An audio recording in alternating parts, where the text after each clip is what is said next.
Technology. Oh, how's that? It's good. There we go. Way Yes. better. Way better. Welcome to a daily dose of Dallas in Day. What's up? Thank you so much for joining us and allowing us to give you your flowers for Black History Month. Absolutely. So this is the first time we're actually talking. We talk all day long on Clubhouse. We talk all day long on Instagram. So I'm glad that I'm able to talk to you face to face now. So am I. So let me tell you how she hooked up this interview. Oh, she hooked it up. She hooked up this interview. So every night we would go on Clubhouse, I would always ask for female photographers because I got a ton of Black male photographers. Mm-hmm. And she sent me this dope article, and it was like 20 Black photographers to look out for in 2021. So, I'm going through the list, and I said, oh my God, Roxanne, thank you so much for giving this to us. And I'm going through the list, and she may be like number 4. It was like, seriously? So she shot her shot, and she's like, yo, I'm going to do this. And it was like, and here we are. And here we are. I was just giving information. I was being a steward of good information. Well, it was slick how you did that, but here we are, and we're glad that we got you. Because you are one of the different people on the list, because you call yourself a documentary and travel photographer, correct? Yeah, travel, street. I kind of do a little bit of all three. So. Nice. So what does it entail to be a traveling photographer? For me, it's one of those things where I'm very visual, and I observe a lot. And so when I travel, I don't just do the touristy things. Like, I don't just stay on the resort. I like to do things that locals do. And I know a lot of people in my circle, they're not going to have the opportunity to travel to some of the places that I do. So I kind of use my travel photography as documenting their journey with me. And so that's kind of how I look at my travel, documentary, street. I just kind of link them all in together. So. But from getting to know you, I find that your family, you guys are like nomadic, and you move around a lot. We actually do, but it's always been my husband's company. So we're not digital nomads. His company has just given us amazing opportunities to live abroad. So we've lived in Japan, the US, and now we're in Mexico, and in a few months we'll be in Panama. So, yeah. Nice. So how did the children adapt to that? Children are resilient. That's all I can say. And we give them permission to express how they feel. And when we moved here, we gave them ownership of where we were going to live and their school. And my oldest daughter will be going off to college this fall. So it'll just be 3 of us. And we're going to give my daughter, who'll be 16, full ownership of where we're going to live. She knows That's her cool. activity, stuff like that. Just ownership, so that they don't feel as though they're like not a part of the process. Oh, that's cool. So does your daughter speak Japanese? Do you speak Japanese? I do not speak Japanese beyond like ohayou gozaimasu, konnichiwa, genki desu ka? And where's the bread?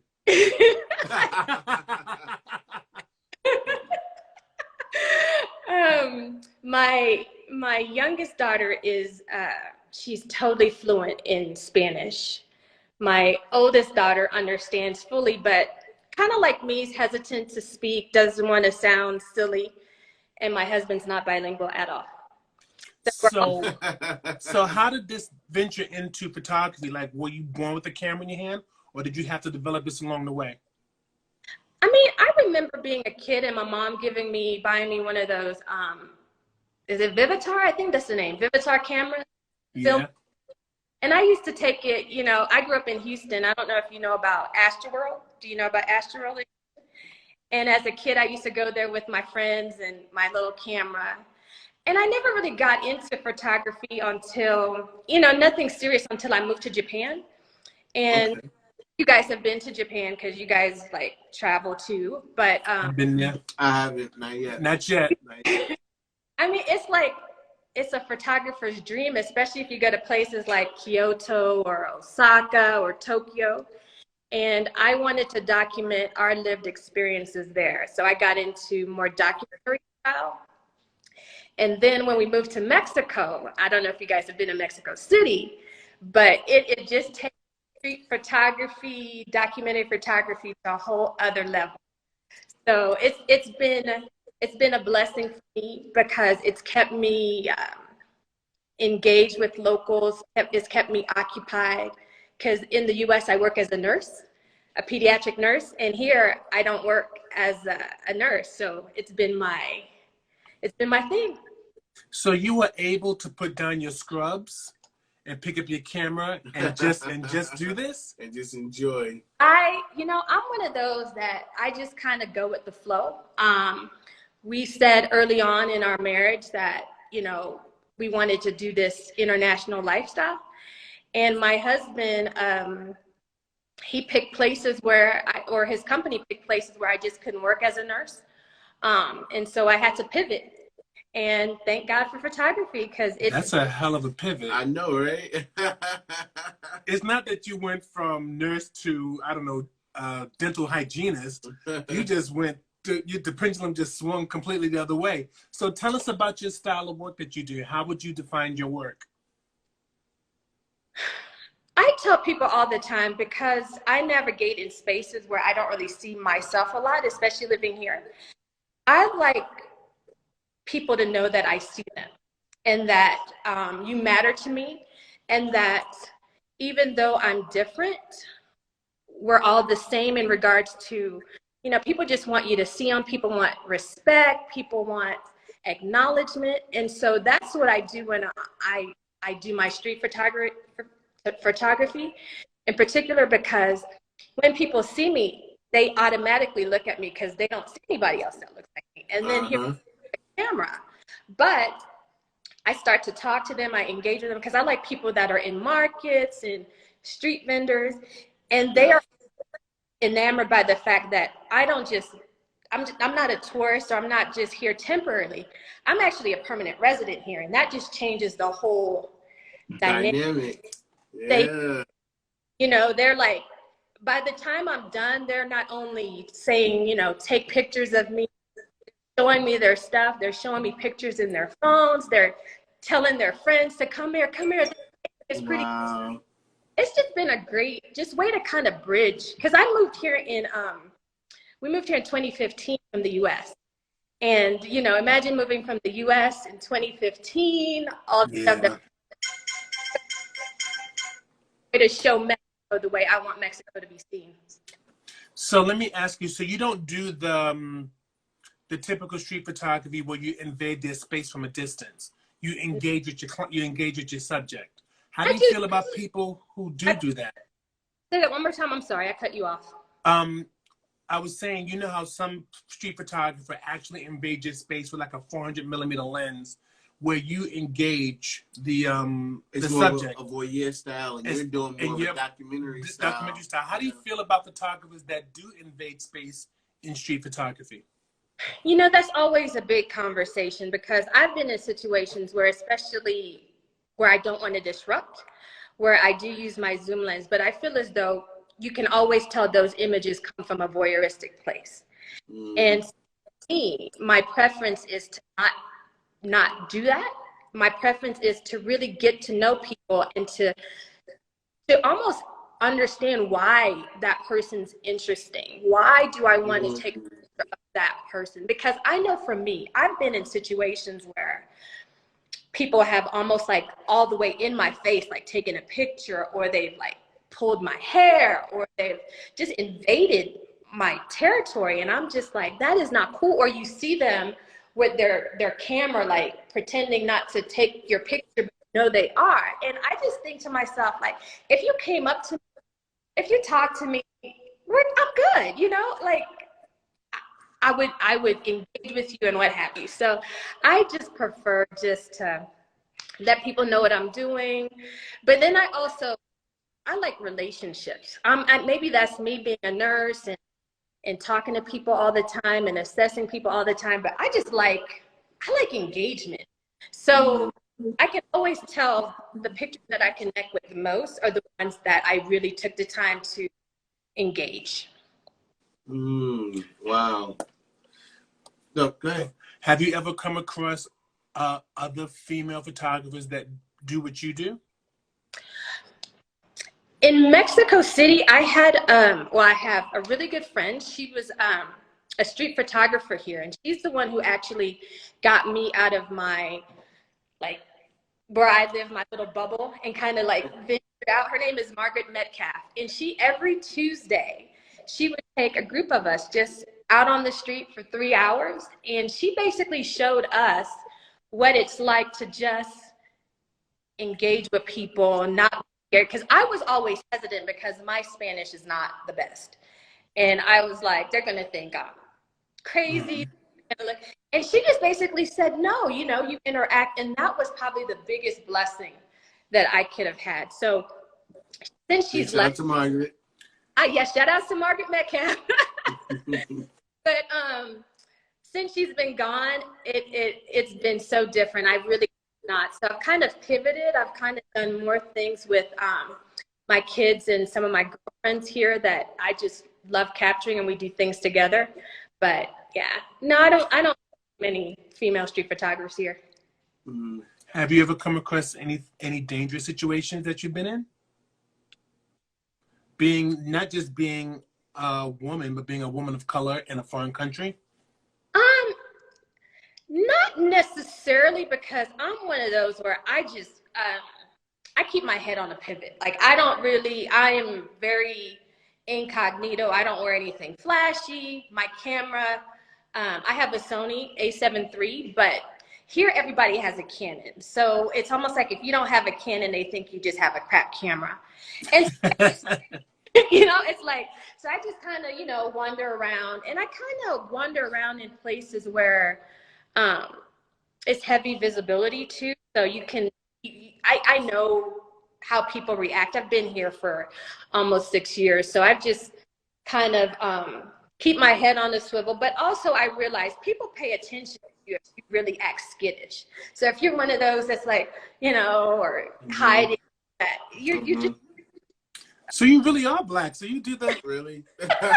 Okay. What happened is those people look like targets. That's why. Right, they do look like targets. So have the people embraced you? Like, how do you enjoy it? Like, what? Give me some of the differences, or the, not the differences. I like the likenesses, or the relative of the people of Mexico City, or even Japan.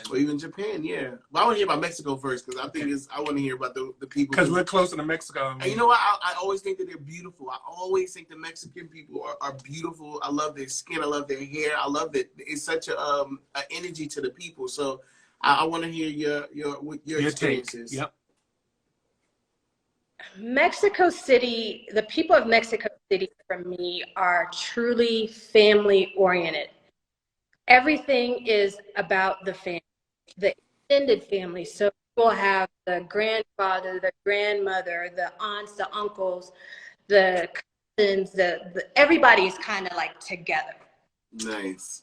For me, that is a beautiful thing, especially if you're one of those who want to do things as a family.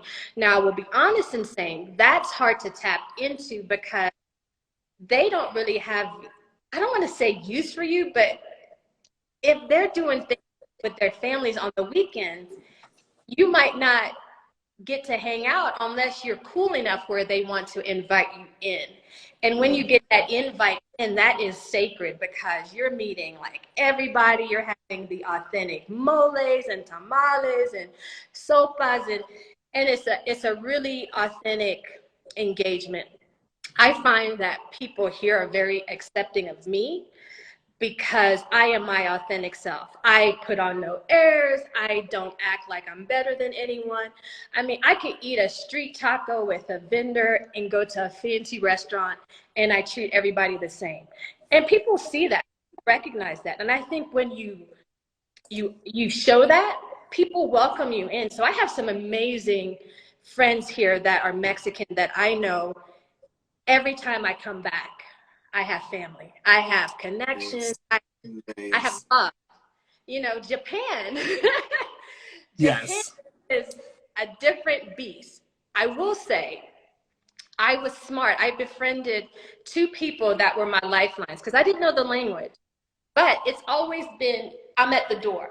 I'm not getting in because, you know, they're just private like that. But I'm private too, so I get it, you know, and I respect people's boundaries. I just don't want you to treat me as if I don't belong. And the moment that you treat me like I don't belong, that's when I have a problem. If you treat me like, you know, you respect me, I respect you, we're all good, we have no problems. So That's that's what I would say. If you want to come here and maneuver and do well, just do that and you'll be fine. I find that the Mexican people always that's what remind me of family and love, and like everything from the art to the food to even as what they Even call the the culture. bad thing, the culture, and even the bad parts, which is the games, is still based out of family and love and respect. So just hearing it from you is amazing. And we had a different experience when we moved to California. Absolutely. And it was like, you hear different things on the East Coast about the West Coast, and it's like, it's nothing like your guys make it out to No, be. and that's one thing I tell people too all the time. Like it's you have to experience it in order to sometimes to have a true appreciation, a true love for it. When you see how the people treat its people and people who are outsiders, like they're very welcoming. I find that people of color are a little bit more welcoming than people And people who of aren't. non-color, yeah. So let's ask you this. Where do you see your photography going? Do you see yourself, let me put it this way, how are you making a living with photography? Are you selling your images? Do they go to galleries? I'm selling my images. I have not done any galleries. I've been kind Yet. of Not amazed. yet. The people who are actually buying my prints, I'm like, yay. I would love to do nonprofit work. I would love to tell the stories of organizations that are making a difference, that nobody really sees what they're doing behind the scenes. They might know their name, but not really familiar. I would love to tell their stories and get more eyes on those type of organizations. I would love to use my work in that way because I love that type of stuff. I love volunteering. I just like telling authentic stories. And I think a lot of times when you see businesses, you just see like a staged picture and then that's it. But I like to see behind the scenes. And maybe it's because I'm inquisitive. So I always want to know what else, what's going on, what are they doing? Okay, where's my money going? And so that type of work. Okay. I find that street photographers and documentary photographers aren't about staging the photo or creating the moment. You guys are capturing the moment or in the moment, and Part of the moment sometimes. Part of the moment, and believe it or not, is admirable because I can't do it. I'll sit there and be so awkward, like what? No, I'm but not what talking to nobody. I look at what you guys do and I'm like, oh. Our stuff is easy compared to you. So let me ask you a question. Since you've been out of the US and your photography took off when you went to Japan and started recording your stuff, would you have been doing the same kind of stuff here if you were still here? I wouldn't. If I'm gonna be honest, I lived in Cincinnati, Ohio. That's where we moved from. It's nothing. I mean, I'm sure people from Cincinnati, Ohio will say, we have interesting things going on here. But if I'm gonna be honest with myself, I was I was a wife, I was a mom, I was a nurse, on the weekends, you're tired, went to church. So I really didn't, I did the taking pictures of my kids for special occasions. They did gymnastics. I took my camera to their events, but no. So you wouldn't have been running with the George Floyd movement and Black Lives Matter? I would be doing that. And the reason why I would be doing that is because that was such, I don't even know, that was such a moment that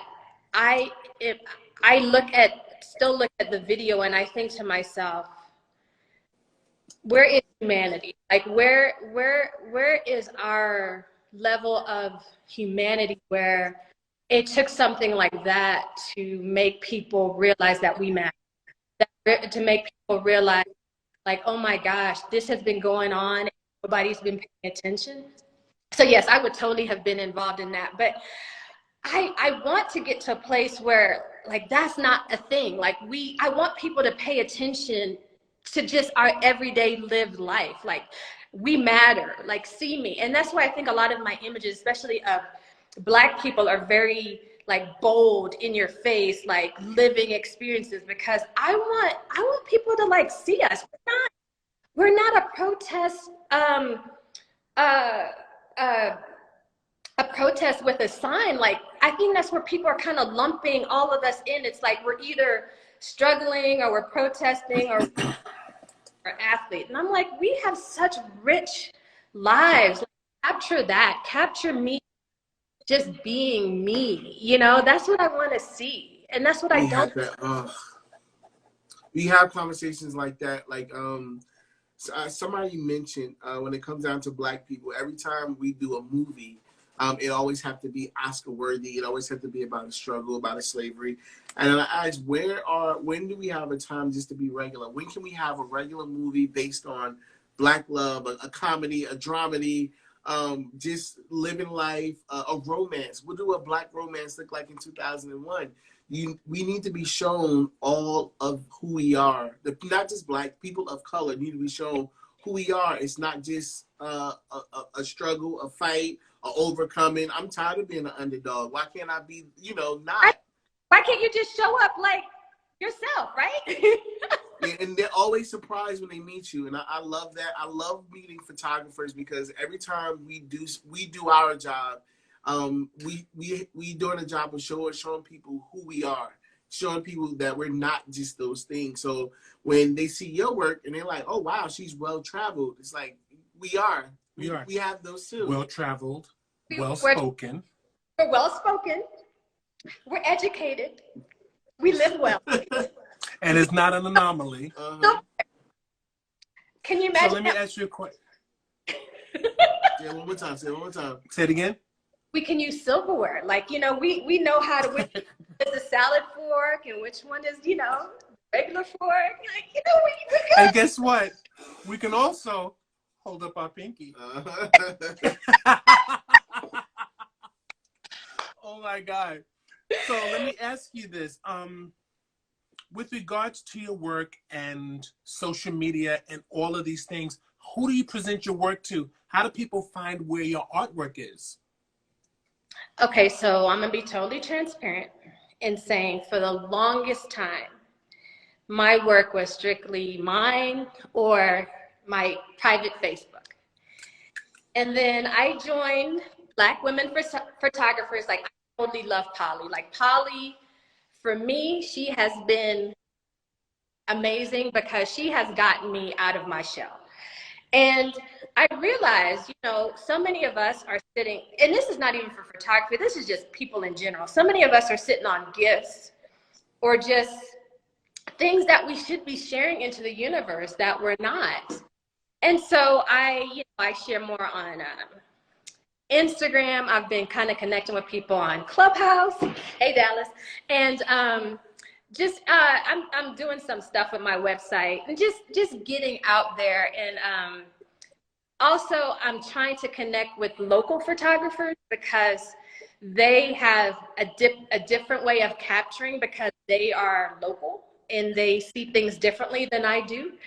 And so just trying to do some collaboration. I won't lie, COVID has totally disrupted how I move it.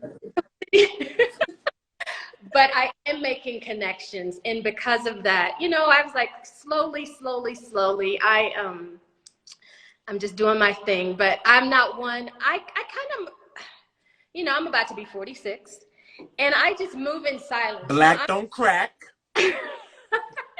I don't, and I try to teach this to my kids. I'm not boastful. I'm not like, look at me. I was in a room this morning and this guy was like, just so look at me. I'm doing this. I have this. And I just think you don't have to operate that way. You can just be smooth and chill and easy with your stuff and people will see it. Just navigate organically. That's what I've been trying to do.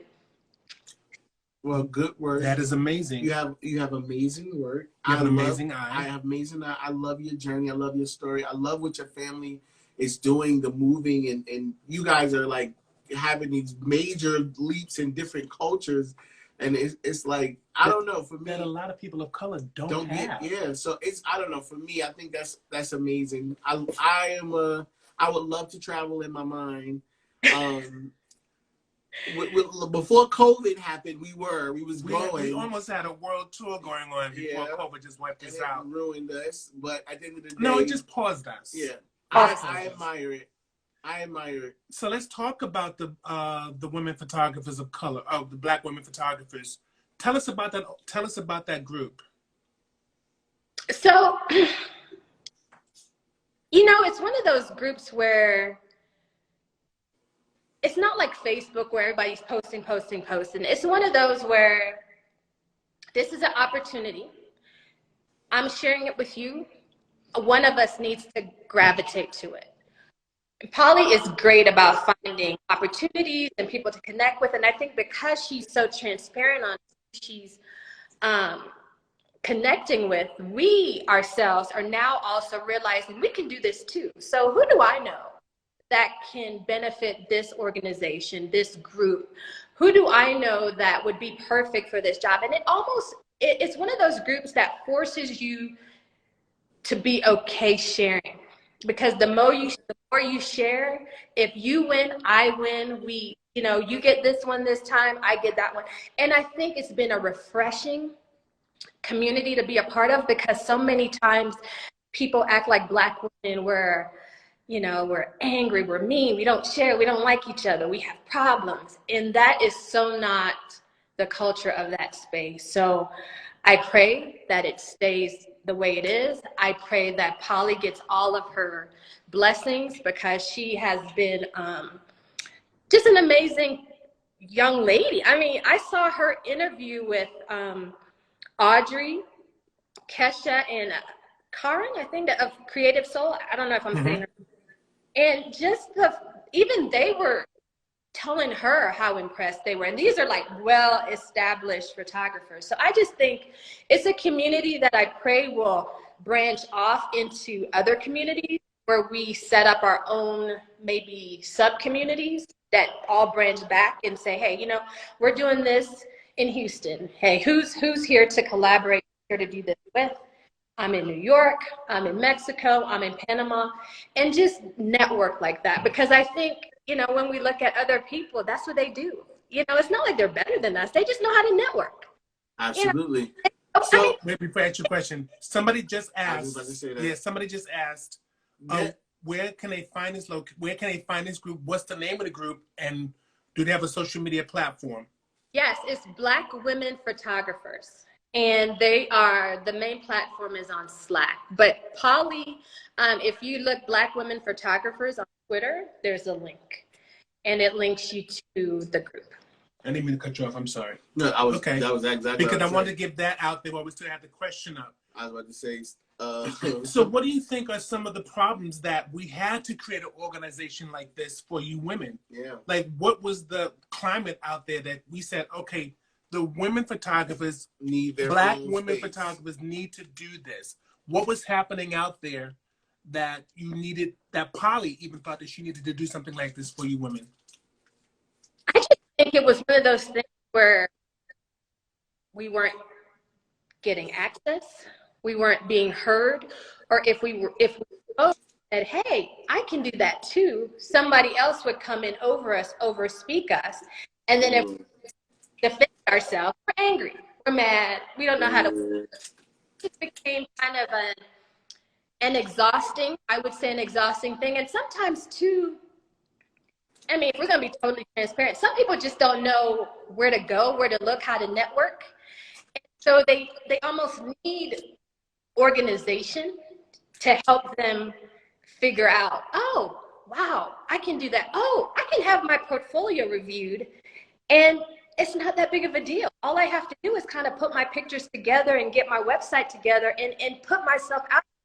So I think that was probably the biggest thing that I've been seeing, is just people not knowing exactly how to connect. And, you know, if we're going to be honest, I think that's something in our culture. We really don't know how to connect. I mean, you know, we see it a lot of times in y'all's group, your clubhouse group, where people have ideas, but they don't know, I don't know who to talk to, or I didn't think about that, but you know, I tried and they didn't help me. So I said, forget it. You know, it's like we stop, we encounter one block and it's like, oh, I can't do this. So I think that's what the group has done. The group has almost just shown us, like, just pivot. Yeah. This says no, this person didn't like your portfolio. Okay, adjust the way you feel is necessary for your voice, and then try this other person and use their feedback to get where you want to go. So I think that's why a community like that was made, was needed, it's been a blessing. I think with a lot of us, we have to learn how to communicate and understand that it's not just you, it's all of us. We all have a goal. We don't have the same goal, but we all have a goal and things we like to achieve, and we can do it together and we can help each other. Yeah. If we don't, it'll be like it was in the past. If we help each other, we can build. And I think Clubhouse for me has been building these communities and also creating voice for the people who don't have, a voice. Is we learned about a bunch of photographers who are amazing, who just starting out. You and they're like, where do I go? How do I do this? It's like, okay, do this. Go in this direction. That's you trying to go in this direction. Go in this direction. Talk to this person. They can help you. They do this. And I think that's what it's been for us. And I don't know. I'm happy to be a part of Clubhouse and what it stands for right now. And our little group. Yeah, I don't know. I'm happy about it. So You know, go ahead. Sorry.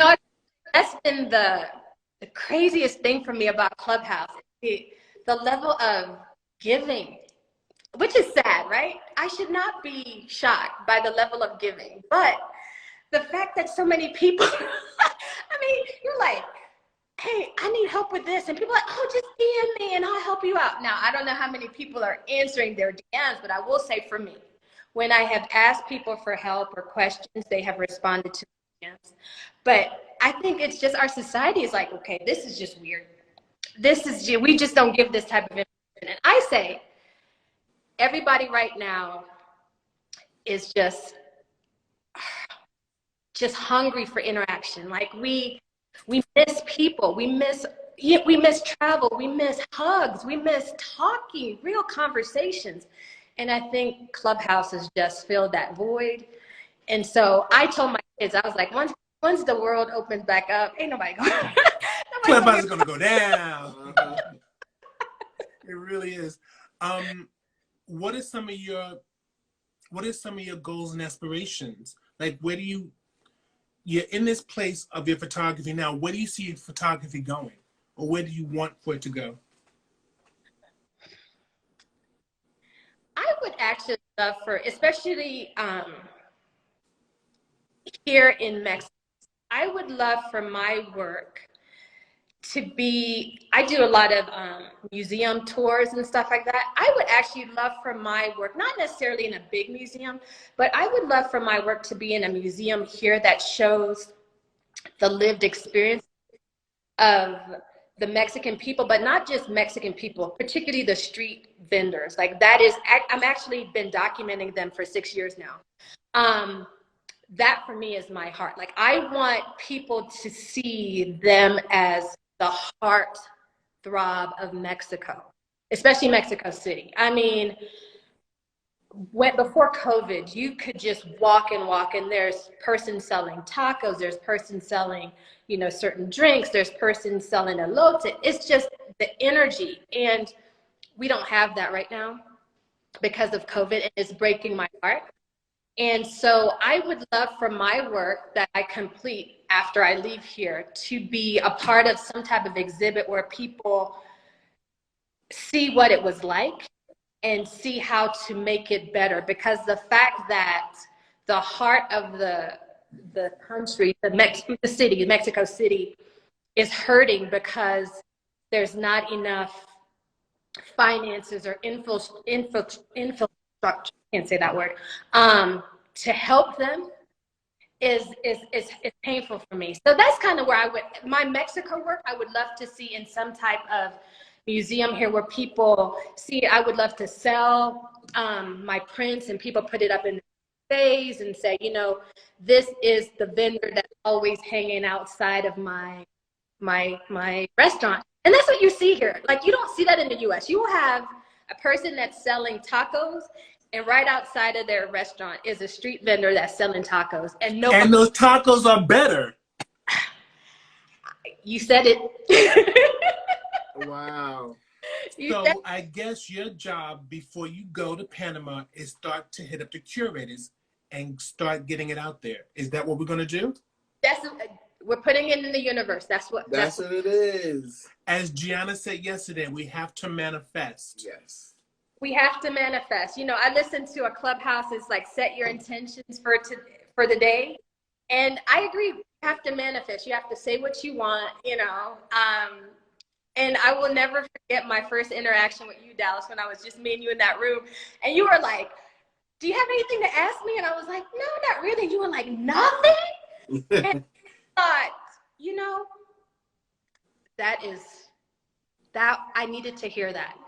Because so many of us have opportunities and we don't utilize them because we're scared, and we don't think, not that we don't think the person can help us, but we don't think we are ready for their help, or like, I'm not on their level. So when you said that, I want to say thank you. I needed that. I needed that. Nothing? Like, you have me in this place, and you have nothing? Oh my God, let me shoot myself. Oh my God, that sounds awful. You know what we were just talking about before we came here is that we need to take a lesson from all the younger photographers. Yeah. Because they move fearlessly. Yeah. And when I was looking back at these past interviews, I was seeing that I hate to use the term older, but I was seeing the older photographers not doing things because of fear, or they were moving in fear, as opposed to like Gianna or Holly. Holly said, I'm going to India. And boom, she's in India. I loved her India story. Can I just say that I loved her India story? Because I went to India, and what she did, I was like, baby, you. Because I was like, private cars, taking pictures of the train. So Roxanne was moving like a white woman. I sure as hell was, because I was like, that is too many people for me. Like, that's just too much in my space. Like, but I was like, you go, girl. We have to take he makes me move. Because we live differently. Like, we've been in situations, okay, coming from New York. And I'm not even fearful, but he made me even less fearful. Coming from New York, coming in the music business, you only have one chance sometimes. Like, it's been situations where I've been in front of a legend, and you're sitting there and you're scared to say something, and it's like, there go your opportunity walking right past you. And a lot of people, you hear the stories, and the people will say, oh, how did you get on? I saw Kanye West, and I said, I would love to work with you. He said, come on. It's like, what the fuck? So you mean to tell me you just said that one thing, and that's how it worked? So at that point, it's like, I know that I think he said 85 to 90% of people won't even try. They won't try. And I found that every time I try and every time I ask for something, I've always been given. They always find a way to get it to me. So I just try. That's it. So there you have it. Because you're right. And what you said is what I tell my teenagers, because I'm like, don't miss out on life. Don't play small. Just show up. If you don't do anything else, show up and figure it out. So are you going to take that advice? I am. We had a photo shoot with Megan Good, and I was lighting technician for another photographer. And every time she walked in the room, she's absolutely beautiful. Yeah. I don't even think photos do her justice. And one day I said to her, and every time she was there, she had an interview. She had an interview.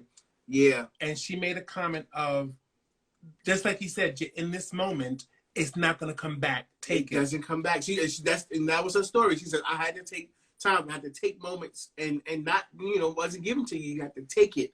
And so she did it. She said after that, that changed her life. So I was like, at that moment, I walked right up to her and said, "I've been down to shoot you for a very long time." And she said, "Let me know. Make it happen." Let's and it was do like, yeah. And then COVID moved and it said, "No, you won't, bitch." So it's just a matter of time. But yeah, we only have one life to live in this dimension. Mm-hmm. Yeah. Take it by the balls or take it by the horns and just do it. The worst anyone can say is no. No. That's it. But that's it. A lot of us don't want to hear no. So we're not. Yes. Because it's like, I don't want to hear no. But you know what? You definitely don't hear it when you don't do anything about it. But and that brings me to Clubhouse, and that's my problem with Clubhouse. Right there, what you said. Everybody want to be loved and approved, but they want to say, "Oh, help me," but you go to help them, and it's like, I don't want to hear that. It's like, wait, do you really want to be, do you really want help, or do you just want to hear that you're good and you're great? Because this isn't it. So I find that whenever we're doing these interviews and you're hearing these stories, you hear about people's their story, and it's not filled with guesses. It's filled with no's, and it's filled with, oh, you had to work harder, oh, I had to change, or I had to do this, and I didn't, It's all out of trauma and shock, but it helps growth. And I was saying this morning, no pain, no gain. No pain, no pain, no gain. So let's talk about this. What has been one of your most touching subjects or subjects that you learned from out here? Yeah. Or people you photographed? I documented a man who I have known since I moved here for a whole year. In 2019, I documented his life. I documented his family. I documented how he moved, because we spent a lot of time together. I call him my Mexican uncle. He's probably one of the main reasons I've been able to see him so much, because he does a lot of things with me, because he's always ready to go. And I don't know the language well enough to get into some of these small towns where people are not like, oh. So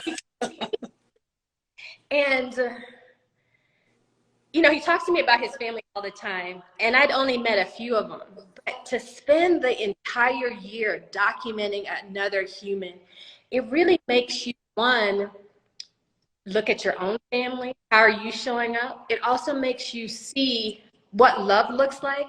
And I realized for him, love was very, not necessarily expression, but was like the way he looked at his family, like the way he looked at his oldest son was different than the way he looked at his daughter. But it was one of those things where I know the story of his oldest son. The story of his oldest son is he got into a really bad accident, and his oldest son fought for him so that he could get the medical treatment he needed, or else he would not be able to function. So it was like he looked at his older son like a savior, like, this is my love, and his wife was just like, he saw her and he just like, not soppy, but it was just like, you are my human. And it made me look at how I look at my own family and how I engage in my own family and what family means and I captured a lot of pictures of him just being still, just alone. Because he got kind of used to just me being around and ignoring me. And just what do we look like in our quiet moments? Like, how are we? Are we scattered? Are we just quiet? Are we thoughtful? And so that was probably the biggest thing I've ever done, because it was a true look at another human. And it forced me to then look at myself and how I now look at my family. So that's my answer. That is family documentary. When we were talking about we had the discussion about family when we were in the clubhouse the other day, and the woman wanted to do portraits, but she wanted to combine her portrait with her documented photography.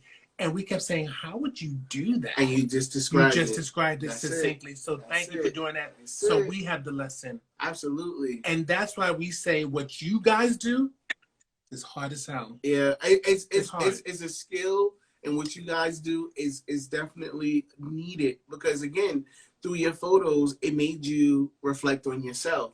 and it made you love your family better. And that's what happens. Believe it or not, because you do your job, you help the world out. And you help us do our job. We just need the world to see it. That's it. So that's important. So when we talk about, we do pretty girls with pretty lipstick and pretty hair, and I see you guys' photos, and I always said, would I have done if I had taken a different point in my life when I was like a teenager or 20 years old?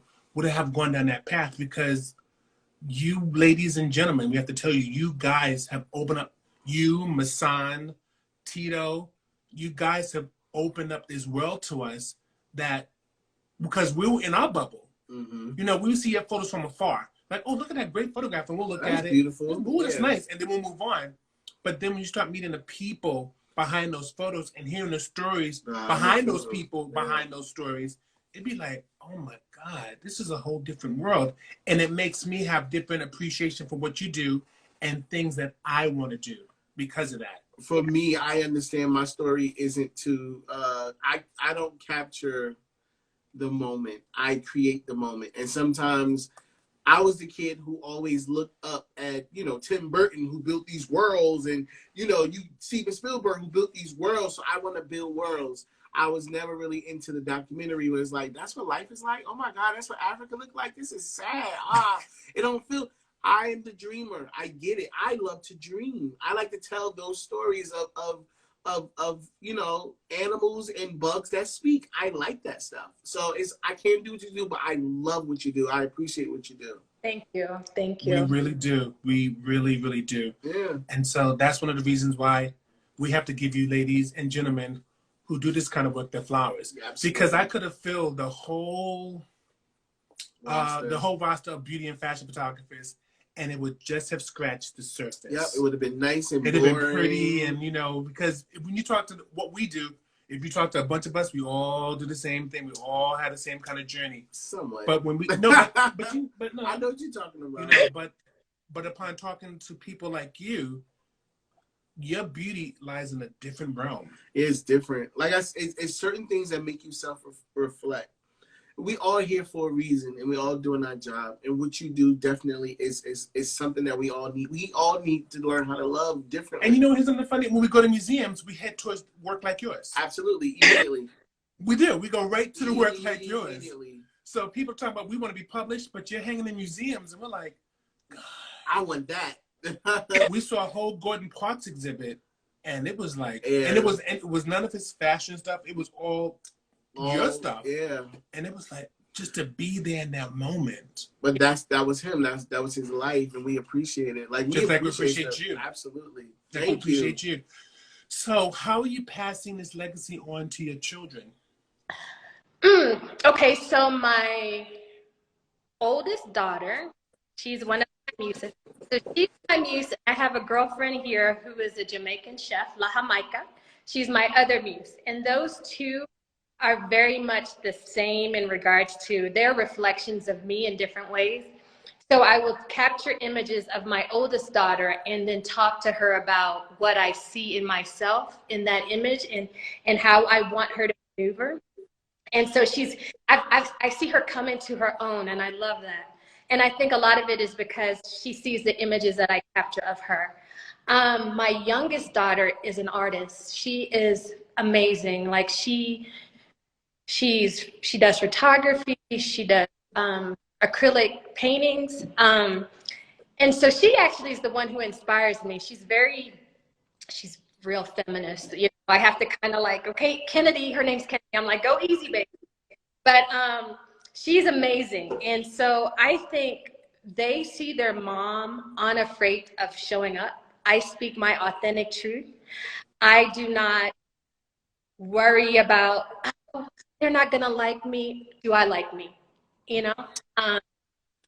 And especially living in an environment where we don't see reflections of ourselves often, it's like, even still, you have to show up as your authentic self. You will never be anything but your beautiful Black self, and own that. And so that's kind of how I feel as though my art, my voice, what I see, how I interact with people are helping my kids. And me, you know, I mean, I'm like, I want them to not have to deal with what we just dealt with last year. Right. So part of that is me communicating with people who don't look like me and say, I need you to see me as a full human. And not just because you know I'm Roxanne. I need you to see me as a full human, even if you didn't know who I was. And I think because my kids see that and how I interact with people and how I use my photography, it's been a good way for them to also see it, you know, do it for themselves. Wow. Where do you see yourself in your artistry, let's say 10 years from now? Ooh, 10 years from now, oh my gosh, I'll be about to be 56. Ooh. Uh-huh. Oh, that's a good question, Dallas. Everybody says these things. Ooh. I don't know, but what I hope that maybe at that age, I will have younger photographers who will talk about me like how I, you know, see some other photographers. Like for instance, she's older than me, but I'm a Delta Sigma Theta sorority, and Sharon Farmer. I remember going to conventions and just seeing her with all her cameras and capturing everything that was going on at our convention. I just thought, oh my gosh. So now when I see people talking about her, I'm like, I know her. So I've seen her at my convention. She's a Delta. I hope I do that for other younger photographers. I hope somebody was like, hey, you know, Miss Munson or Rox, whatever. I saw your street work in Mexico, and it made me realize that I could do it too. I could travel to Mexico. I could live there. I could be the only, still show up for myself and capture amazing images like you did, and you did that for me. So that is what I hope in 10 years. So now we're coming almost to the end of this interview, and I'm so sad. I was nervous. Can I tell y'all what I was nervous? I was like, why? She was talking about I'm gonna have my tequila. Why were you nervous? If I'm gonna be totally transparent, you guys are my first live. Really? Okay. So I was Okay. like, I even text a friend. I was like, okay, so that I don't seem silly, what happens when you do this live? And she was like, oh, you get a little request and you push it, and that's all you have to do. I was like, okay. And just talk. And just talk. And just talk. So at this point of the interview, we asked all the photographers this question. Uh-huh. Give us 3 adjectives that describe Roxanne. That describes Roxanne. Okay, I was ready for this question. Oh, you ready for that one? Okay. I was watching your interviews. I was ready. So the first, I would say I'm inquisitive. And I drove my mother crazy because I always ask why is this happening? Why are they doing that? I always have to know. So very inquisitive. I'm loyal. If you are my person, you are my person. Not everybody is my person, and I won't pretend that I'm one of those that I like everybody. I don't. When Tony told you that she was Cancer, I'm Tony. Like, you know, get to the point, speak our minds, but I'm loyal. And adventurous.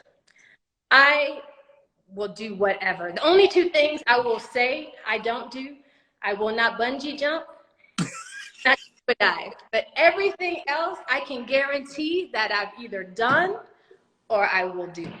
So you can play with tarantulas. I can play with tarantulas. I mean, that is. They do that in markets here in Mexico Oh City. no! Oh no! Unacceptable. No. You know, what's wrong with Oh no. I'm glad we have a cat because we have some exotic bugs in California that we did not have in New York. Oh my So God. I'm happy about that. So here's that last question we always ask. Okay. What's in your camera bag? Okay, so the only thing in my camera bag is legit my Sony A7 III, my 24 to 70 millimeter lens, Sony lens, and you see my face, it's a little shiny, so a cloth to clean off my viewfinder and all that stuff when I'm on there. That's it, and my keys. That's it. That's it. I don't want all that gear. I don't want a whole lot of stuff to hold me down. Because, you know, when you're in the street, and I have a really, I mean, I don't even have an authentic camera bag. That's how incognito I want to be. So I just throw my little brown bag on and I go. That's it. God, you are amazing. Day, I think we got a new friend. Yeah. Are you gonna like, oh, I interviewed Roxanne today. Let me bring her on stage and like Watch me. I'm gonna be like, no. We got you. We got you. So yeah. last question, let's do this. What is the biggest lesson you learned from Clubhouse? When you are invited into somebody's house or room, you respect the space. And I don't care how much you think you know or how famous you are, everybody is treated the same in this space. If the people who own the room, let that be the standard. And that's why I appreciate your room so much, because it could be somebody who is a starting off photographer to somebody who's getting all the accolades. You let people know in this space, you get in where you fit in. If your feelings get hurt, hey, I told you to leave it at the door. You know, anything else you want to say? I just want my photo. I want our photo so we can take for our thumbnail, because we have to look good. So we do this 3-second thing when we all, you know. You ready for it? Oh, you ready for it? Let's get up close and do this. Ah. That's what you're gonna be, because you're not. So we're gonna do a count of 3. You ready? 1, 2, 3. Hold it. And we're done. This was fun. Thank you for having me. I so appreciate you guys. And we're kind of glad we popped your cherry. Yeah, when it comes down to lives. So gross. Ouch. Roxanne, thank you for joining us. Thank you for allowing us to give you your flowers, and you have a great day. And we appreciate you and your work. Continue. We really do. Continue. And we're gonna be following you all around the world. We're going to Panama, so get ready. Yeah, I love showing us. Thank you. Thank you so much. Have a good day. See you tonight on Clubhouse.